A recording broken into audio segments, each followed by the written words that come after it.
Itu. Ya, udah, mulai.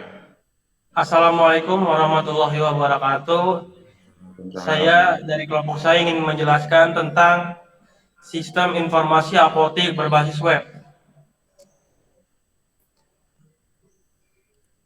Oke, lanjut. Satu, latar belakang. Saat ini perkembangan teknologi sangat cepat dan berkembang secara terus-menerus. Kebutuhan manusia akan informasi juga semakin bertambah. Manusia menginginkan informasi yang cepat dan dapat diakses dimanapun dan kapanpun sesuai yang diinginkan. Informasi ini berlaku untuk suatu apapun seperti halnya toko, perusahaan, supermarket maupun apotik. Sekarang ini juga banyak suatu perusahaan, toko, supermarket, apotek, dan lainnya menggunakan sebuah sistem informasi. Sistem informasi tersebut dibuat agar memudahkan dalam mengelola informasi di suatu perusahaan maupun lainnya. Sistem informasi tersebut ada yang berbasis web dan ada yang berbasis desktop. Adanya sistem informasi saat ini pengelolaan dalam suatu perusahaan maupun yang lainnya akan sangat mudah dan sangat cepat, serta tidak lagi menggunakan sistem secara manual dan kadang dalam pengelolaannya.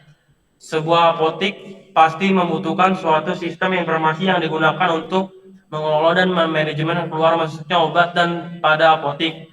Karena apotik juga merupakan salah satu sentra dalam pembuatan sistem informasi. Apotik merupakan salah satu contoh apotik yang membutuhkan suatu sistem informasi. Sistem informasi dapat dibutuhkan berupa sistem informasi yang menangani tentang sistem jual beli keluar masuknya obat, jumlah obat, dan pelayanan lainnya.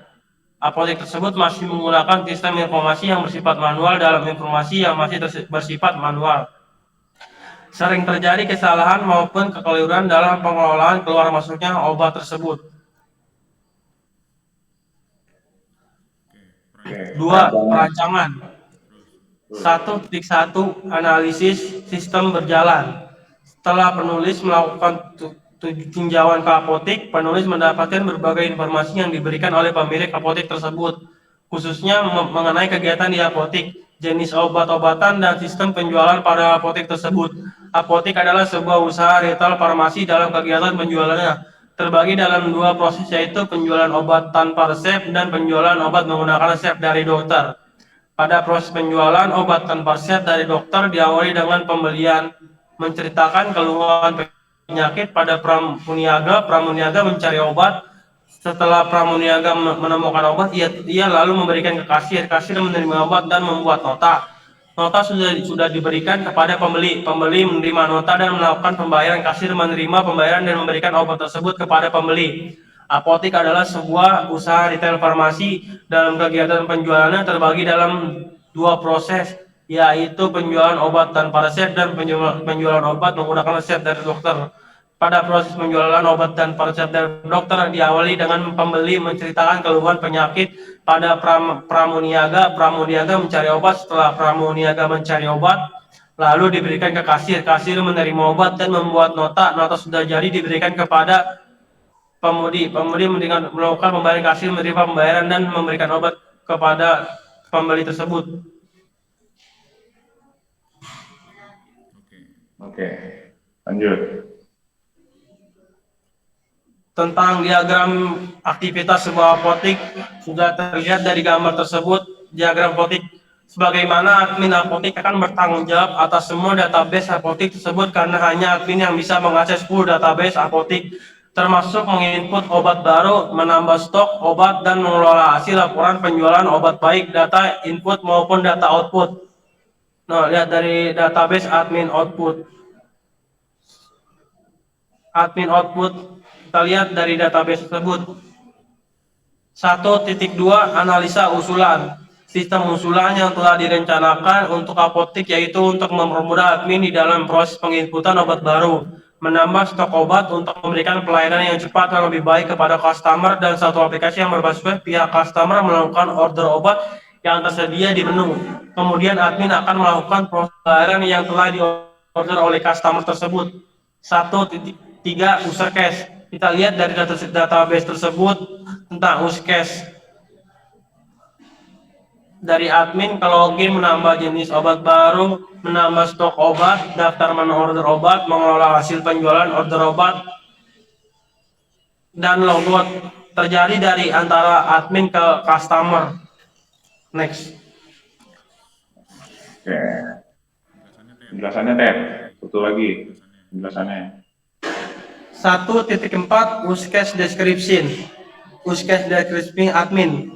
Nama user case, aktor, autentikasi user admin. Deskripsi use case ini merupakan proses untuk mengautentifikasi user yang akan menggunakan sistem aplikasi ini.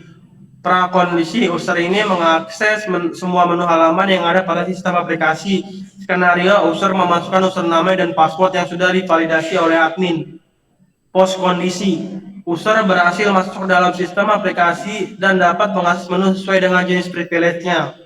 Next. 2.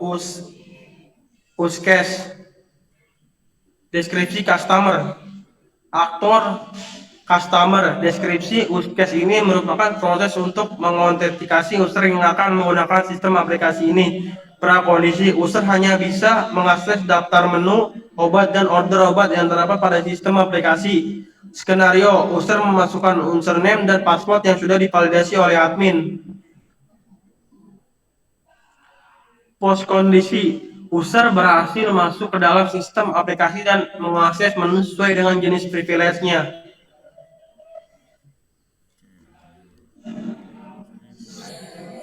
Satu titik 5 aktivitasi diagram. Berikut merupakan aktivitasi diagram dari admin dan customer. 1. Aktivitas diagram admin.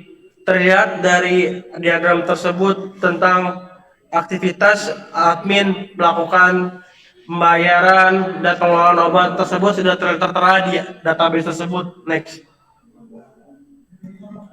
Aktivitasi diagram customer. Diagram customer itu sudah terlihat juga sama tentang login untuk memesan obat, tabel obat, dan validasi obat sudah tertera dalam database tersebut. 1.6 kelas diagram. Terlihat tentang kelas diagram dari admin tentang ada ID, name, username, password, dan role. Bisa juga tentang menambahkan obat baru, menentukan harga, menambahkan supplier, mengecek stok barang, menghitung penjualan barang. Dari supplier, ID, name, HP, address.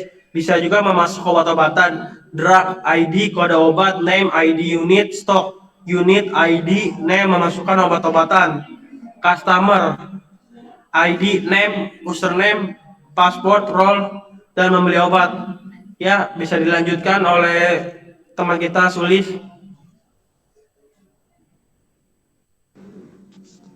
Baik, yang selanjutnya adalah 1.7 Cilimbong, yaitu perancangan database, membuat ERD atau Entity Relationship Diagram. ERD Sistem Informasi Apotik. Di sini itu dari admin ada nama, ID underscore admin, username, role, password, dan lanjut ke pembayaran. Setelah itu di pembayaran ada drug, yaitu ada ID underscore drug, ID underscore unit, name, kode underscore obat, dan stok. Setelah itu di sebelah kanan ada ID supplier, lalu supplier, nama, address, sama handphone. Di sebelah kiri ada ID underscore unit, nama, dan unit.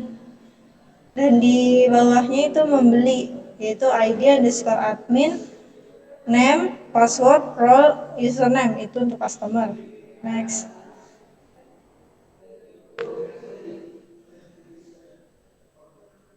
ERD adalah basis data yang dapat diartikan sebagai himpunan kelompok data arsip berupa file ataupun tabel yang saling berhubungan tanpa adanya pengulangan.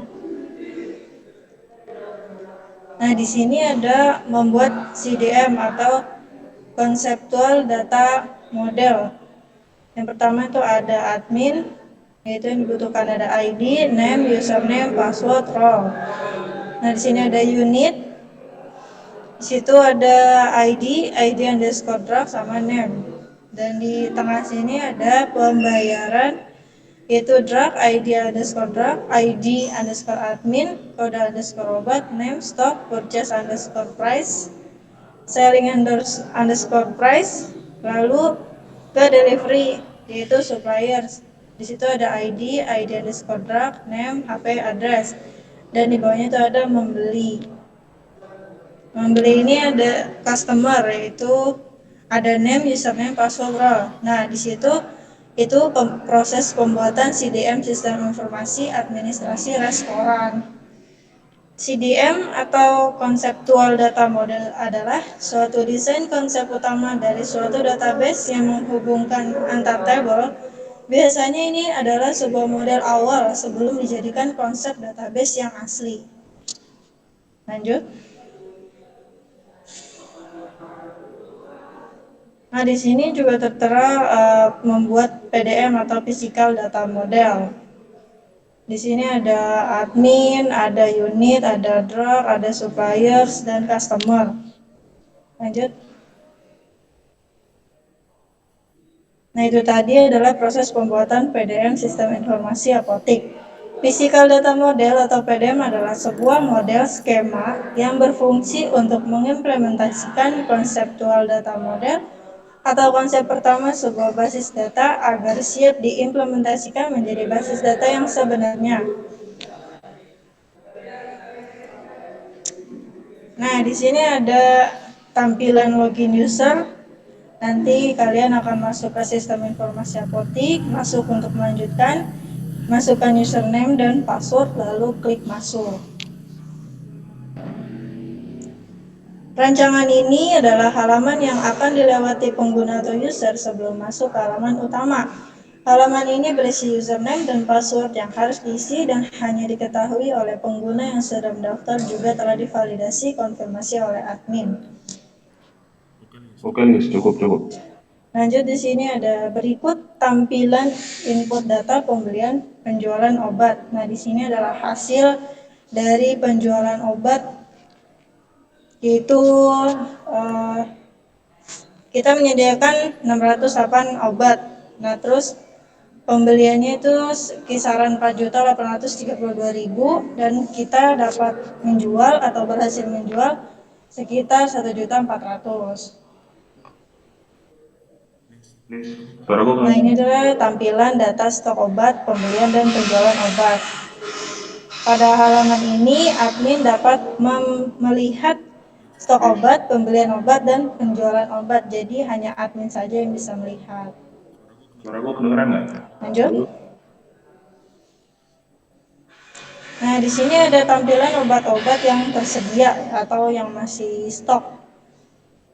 Nomor 1 itu ada obat Paramex, stoknya itu sekitar 350, harga belinya 8.000, harga jual kita 10.000. Jadi satu ini tuh per kapsul dan masing-masing obat lainnya. Nah, di sini admin dapat menambah daftar obat, menambah stok obat, dan menghapus daftar obat. Jadi terserah admin mau ditambahkan atau dihapus. Lanjut. Di sini admin dapat membeli obat dengan cara menambahkan daftar pembeli obat. Pada tampilan ini, admin dapat menambah dan menghapus stok obat dengan cara menambahkan kolom pembelian atau pembelian menghapus obat yang sudah tersedia. Jadi kalau sudah tersedia terserah admin untuk mau dihapus atau tidaknya. Lanjut.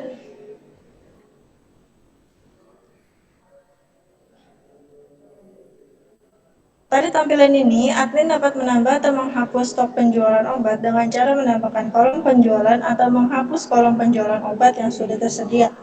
Jadi kalau kolomnya itu udah ada gitu, udah tersedia, jadi terserah admin mau dihapus atau tidaknya. Lanjut.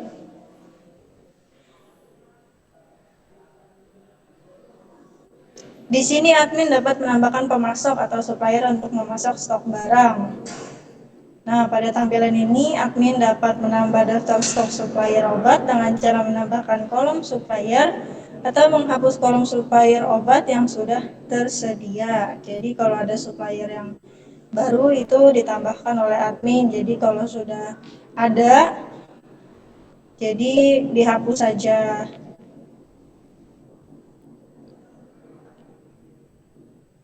Nah, di sini admin dapat menambahkan stok obat dalam jumlah satuan. Pada tampilan ini, admin dapat menambahkan daftar stok obat dengan jumlah satuan dan dapat menghapus obat jumlah satuan pada kolom yang sudah tersedia. Jadi kalau udah ada, ya udah dihapus atau enggak double, jadi hapus satu saja.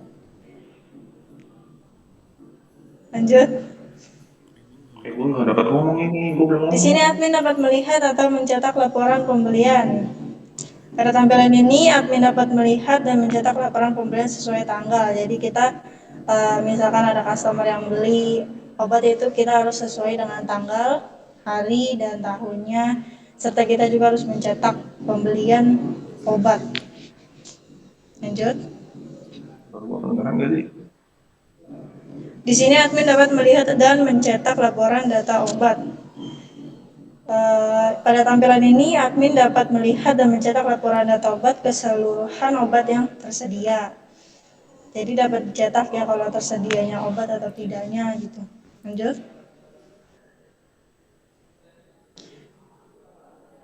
Pada tampilan ini dapat melihat dan mencetak laporan obat-obat keseluruhan obat yang tersedia. Nah, di sini yang ke-10 ada. Di sini admin dapat melihat dan mencetak laporan penjualan. Pada tampilan ini admin dapat melihat dan mencetak laporan pembelian sesuai tanggal. Jadi misalkan obat kita keluar itu harus dicetak dulu agar kita juga untuk database admin tersebut dan toko tersebut. Lanjut. Kesimpulan, berdasarkan hasil perancangan dan penerapan aplikasi dengan judul Sistem Informasi Apotik Berbasis Web, maka dapat diambil kesimpulan serta saran yang merupakan hasil dari penulisan laporan ini. Yang pertama, sistem pemesanan obat di apotek melalui komputer yang diterapkan pada apotek berbasis web dapat berjalan secara efektif dan efisien tanpa harus menunggu lama untuk memesan obat. Yang kedua, dengan adanya pemesanan obat berbasis web, maka diharapkan administrasi dan pemesanan obat pada apotek ini dapat berjalan dengan baik dan benar dan lancar. Ya, sekian dari kelompok saya. Itu adalah sedikit penjelasan dari tentang aplikasi berbasis web, tentang apotik. Ya, terima kasih. Jika ada kata-kata yang salah, mohon dimaafkan. Wallahu muwaffiq ila aqwamit thoriq. Wassalamualaikum warahmatullahi wabarakatuh. Waalaikumsalam warahmatullahi wabarakatuh. Ini yang mana sih, Dad? Ini ya, stop ya? Halo. Ya.